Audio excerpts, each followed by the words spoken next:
DJ Ferris. The Chicago, nigga. It's the real one. Hit me.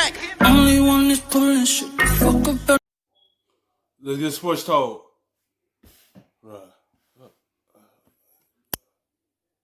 If the first few weeks of 2020 continue to unfold in a similar fashion, the Giants have to begin considering a world where moving Barkley and maximizing his return while another club might be willing to deal a first-round pick isn't a totally outrageous concept.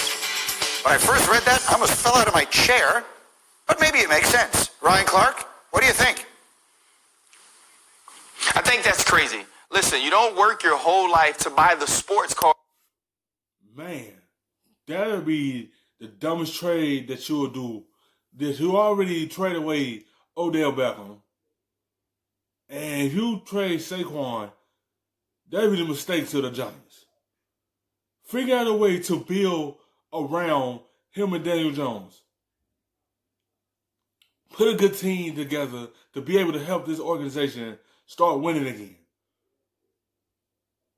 Like, you don't get rid of him. He only 23.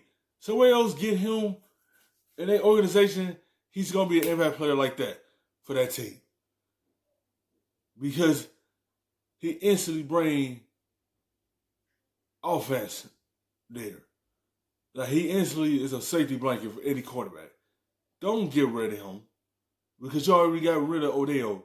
And you get rid of him, Giants continue making dumb decisions. That you really wanted, and then get rid of it because the speed limits around your house are too low. You find ways and you find places to use it, and that's what you have to do if you're the New York Giants. Let's think back to the triplets of old times with the Cowboys. They were a terrible team in Dallas. You get Michael Irvin, you get Troy Aikman, and then you get Emmitt Smith, and you become a dynasty. You already have Saquon Barkley. You have Daniel Jones. Continue to add pieces to this one great piece that you have in the backfield. The reason Dave Gettleman drafted Saquon Barkley with the number 2 pick overall was because he was special, because he was different. And you have to find ways to use special, find ways to use different. And it's going to take great coaching by Jason Garrett. It's going to take Joe Judge to understand that, and better protection and better production from the offensive line. But you don't just quit right now because things aren't going the way that you want with Saquon Barkley. Over 2,000 total yards as a rookie. He got hurt last year, but still played well when he was healthy. And now one game, and you want to give up on it? You want to trade him away?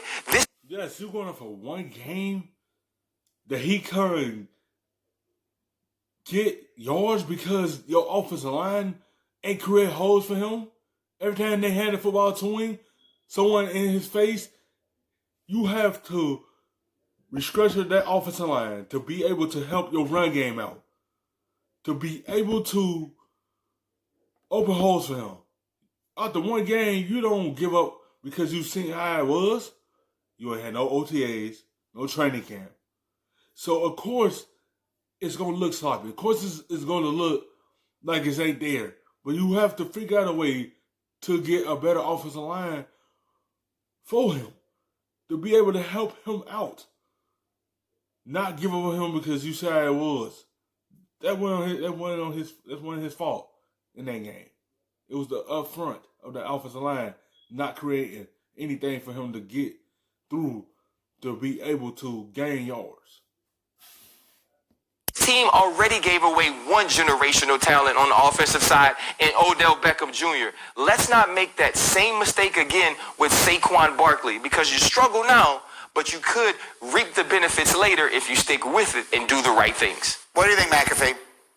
Yeah, I agree with RC here. The fact that Saquon Barkley is a pillar piece that you can build an offense around is something you would not want to get rid of. And also with Danny Dimes being there, they're both young, and Joe Judge is trying to rebuild a culture in New York for Giants football that is a successful one. Now, he's kind of come back and done old school. Obviously, they're talking about running laps. They're talking about doing this and doing that. And Saquon Barkley, if you listen to what Herb Street and Fowler said on Monday night, he's one of the guys who's bought in completely to that. So whenever your best players on your team are buying into the new initiative that the new coach is trying to put in, you never want that person to leave the locker room. Now, if you were Saquon Barkley's friends and team or agent, You might want him to get the hell out of there because that offensive line looks like it has more holes than most Swiss cheese, and he was getting blown up before he was even getting the ball a lot of time. But if you're Saquon Barkley and you've bought into the Joe Judge process of going old school, that letting you know he don't want to lead the Giants. That letting you know he feel like it could be something there in a few years, and he want to be part of it when they start winning. Yes, the best move for him is to go somewhere and be in a winning situation. But him, he probably want to create something in New York and get that team back winning games. He want to be a part of it, and he bought in with it. You got your star player buying into something, that's a good sign that he's not unhappy. He sees something there that he want to try to build. But if you give up on him, you're going to wreak it.